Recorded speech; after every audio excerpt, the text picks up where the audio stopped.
Good morning, brothers and sisters. Have you shouted for joy yet? Remember, having said that, I hope every one of us can enjoy the truth. Our hearts can embrace the truths which are so treasurable and glorious.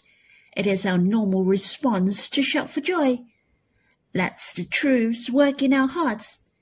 We shall think thoughtfully, longer, and in different aspects, until it moves your heart. You shall think more, 'cause if you take the initiative to think of him, then it is what we said meditation.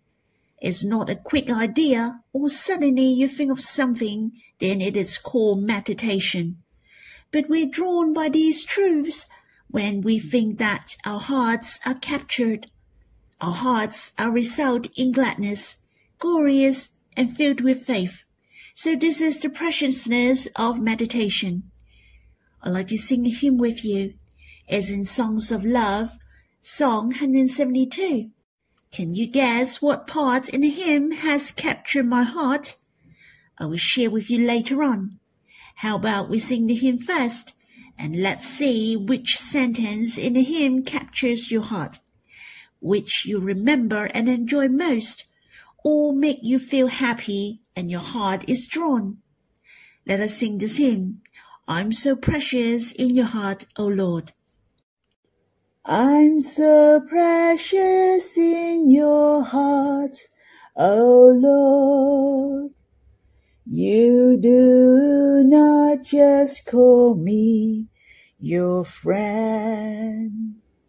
You want me to be your darling forever and ever. You desire me. For me you came from hell. You long to be a man. My glorious Lord, you passed through death for me. You love me. You willing to die for me. You were chastised and forsaken by God.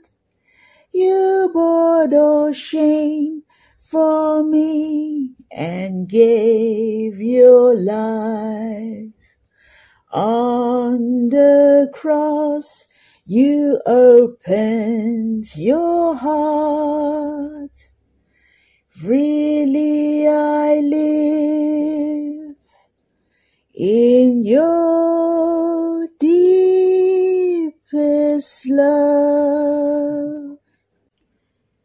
I was thinking that I was created to be the Lord's darling, the dear child of Abba. Then I knew I did not appear by chance. I have the most glorious purpose of being made. And I really like one of the sentences in the hymn. You do not just call me your friend. Do you like this one as well? In the past, I thought it was so honorable and happy to be the Lord's friend. But that's not all. The Lord wants me to be his darling love. Not that he loves me after I am saved, but he loved me long before I was born. Nobody knows when did the Lord love us. When he loves us, and he wants us to be his darling love. He longed to be our true beloved, and this is his heart. He didn't call us friends since the very beginning. He is our beloved who loved and traced us. This is the love from the beginning. Have we got the wrong idea? Does the Lord adore and trace us? He came from heaven to earth and became a man forever, to break through death. He was nailed on the cross for us. We had the joy that was set before him and endured the cross, despising the shame. Even he was struck and forsaken by Abba. He poured out his life in order to gain us. Have we got the wrong idea? No, we haven't. We thought the Lord just called us friend. He felt pity on us as sinners, so he came to die for us. If this is your thinking, then you're wrong. We are the Lord's love. He saved us in order we can be his darling love, to be his perfect match, to dwell with him in the river of love forevermore. And this is his heart. We shall see how treasurable our positions are in his heart. If there is nobody around you, you can say to the Lord, "Oh Lord, I'm not just a friend to you. I'm your darling love. You love to draw near me." Brothers and sisters, are you more rejoicing after you're done? I do. We shall have the full confidence that we're unique in the Lord's heart, the most treasurable and the most compatible with him, his darling love. Let us sing this hymn again. I'm so precious in your hearts, O Lord. I'm so precious in your heart, O Lord. You do not just call me your friend. You want me to be your darling forever and ever. You desire me. For me you came from hell. You long to be a man. My glorious Lord, you passed through death for me. You love me. You're willing to die for me. You were chastised and forsaken by God. You bore all shame for me and gave your life. On the cross, you opened your heart.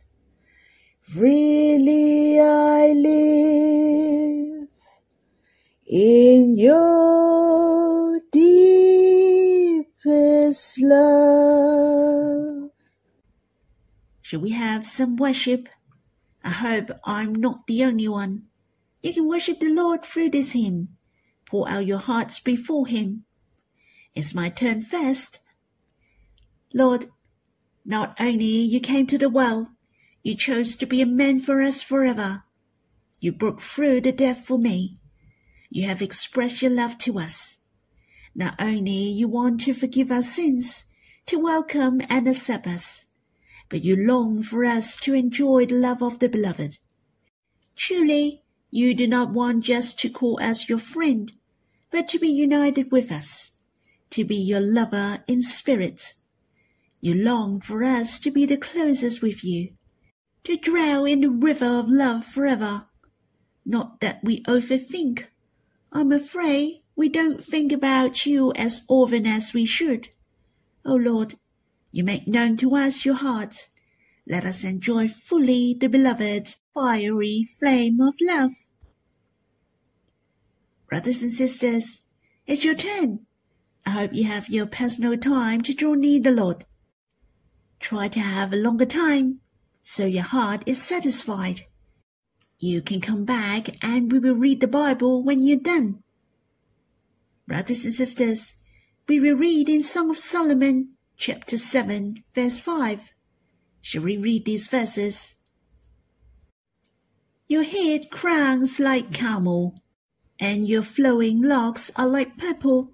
The king is held captive in the tresses. The compliments of the beloved are the head, which is related to the hair of the darling as well. What we shall take notice is the king is held captive in the tresses. The beauties of the darling's head and hair have captivated the Lord's heart. or it could be interpreted as the king is fettered by the ringlets. It's incredible, isn't it? The heart of the beloved is fettered by the beauties of the darling, and he was trapped. Let us have a look at what is the meaning of your head crowns you like Carmel. It is not just the head. The head is on your body. That means the head is connected with the body perfectly. This reminded me not only I have the Lord, He's my commander, He's my head, but I have to coordinate with Him. I shall love Him and be with Him together. The head and the body shall be joined in one. I think of my beauties as my companion with the Lord, the union of life with Him, and this is the most beautiful. The Lord loves to live with us daily. He longs to be our head. Brothers and sisters, how can we coordinate with Him? Here it mentioned Mount Carmel. There was something happened in Carmel. It's about Elijah. Do you remember what happened? Elijah manifests the glory of God. There are two matters I have thought of about these two verses. Some brothers and sisters may not know what happened in Mount Carmel. Thus, let me share with you a brief background of this incident. There was a king of Israel named Ahab, but he was a very bad king. He brought his people to worship and serve foreign gods, Baal, Asherah.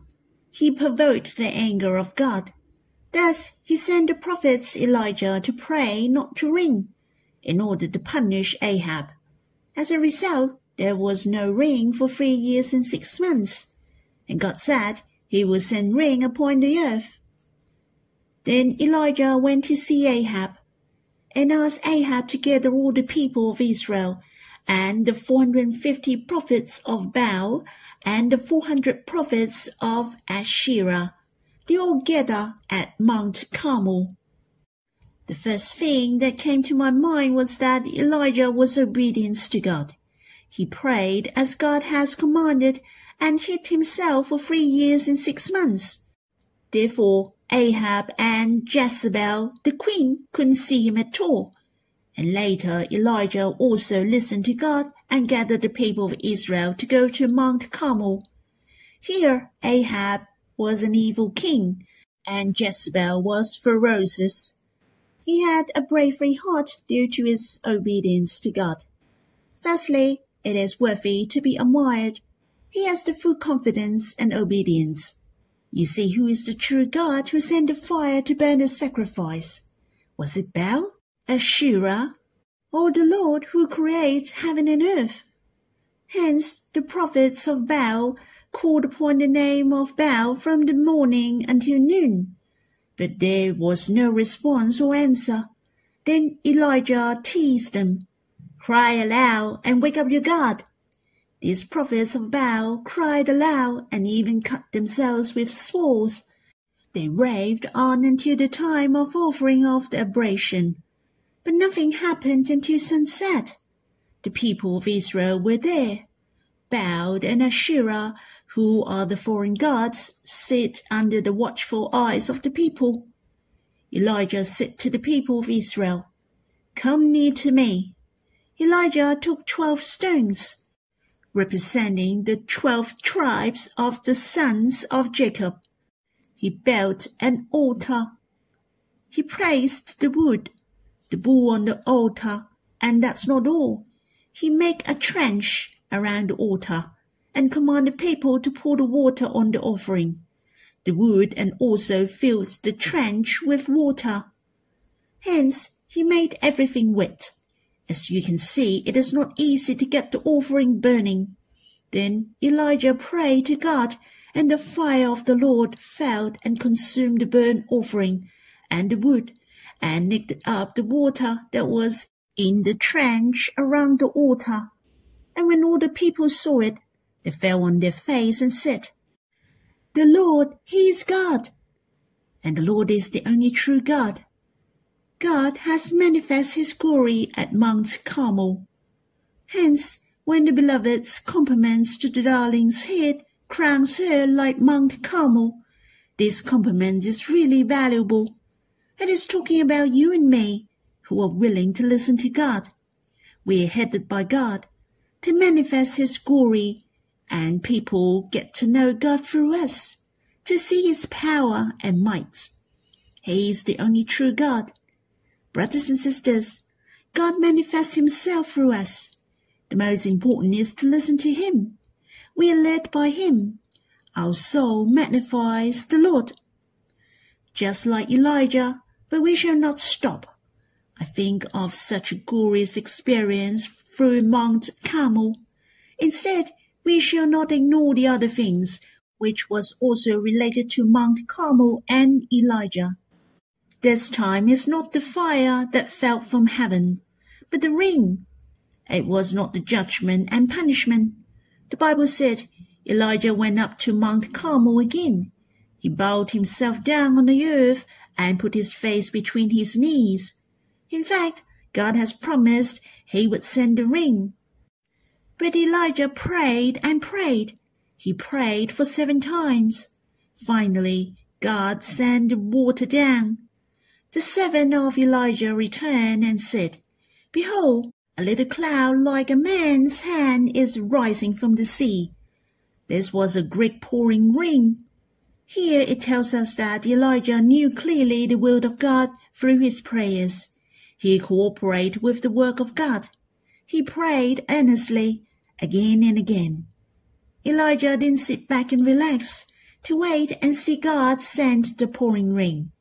Though I do not know what was the prayer of Elijah, but I believed his prayers definitely affect the efficacy of the rain. The prayers of Elijah could be, "O God, may you give us the great stormy rain, for it hasn't been raining for 3 years and 6 months. Elijah has worked closely with God, and it has done the great thing." Brothers and sisters, we shall be the one who with prayers. It's true, we know the church will be accomplished, but we shall pray to co-work with God. We shall ask God to have needs of us, to rise us up and bring out the big revival. We shall pray, for there are demons and enemies to hinder the plan of God. This is a spiritual battle. It is very crucial to pray. Not only we shall have the full confidence, but the action with faith. The action with faith is the true confidence. Hence, when I read in Song of Solomon, chapter 7, verse 5, "Your head crowns you like Carmel, and your flowing locks are like purple." A king is held captive in the tresses. It has mentioned the hair twice. As I have shared before, the hair represents humbleness. Purple is the color of the glorious king. We shall manifest the glory of the Lord. The soft hair makes you look stunning. We shall be in control and be humble to God. Then the glory of the King is revealed through us. Our true faith with works pleasing the Lord most. This compliment of the beloved to the darling is the big encouragement to me. I shall trust God fully like Elijah, not fearing the hardships, not fearing the threat from the enemies, to cooperate with Him bravely, to magnify Him and finish the will of God through prayers. Brothers and sisters, we shall rise up and move. Don't just sit back and wait for the revival. God has needs of us. What He desires most is to revive our hearts. Lastly, I would like to give you a verse. It's in the letter from James, chapter 5, verse 17 mentioned. Elijah was a man with a nature like ours, and he prayed fervently that it might not rain. And for 3 years and 6 months it did not rain on the earth. That means if Elijah is able to do it, then so are we. Elijah has glorified God greatly. Then we are able to do the same. But we have to have faith together with works. Brothers and sisters, you can quiet yourself if you have time to draw near Him and meet Him face to face personally. If you're touched by my sharing, I hope you pour out your hearts to Him and respond to Him. May the Lord bless you.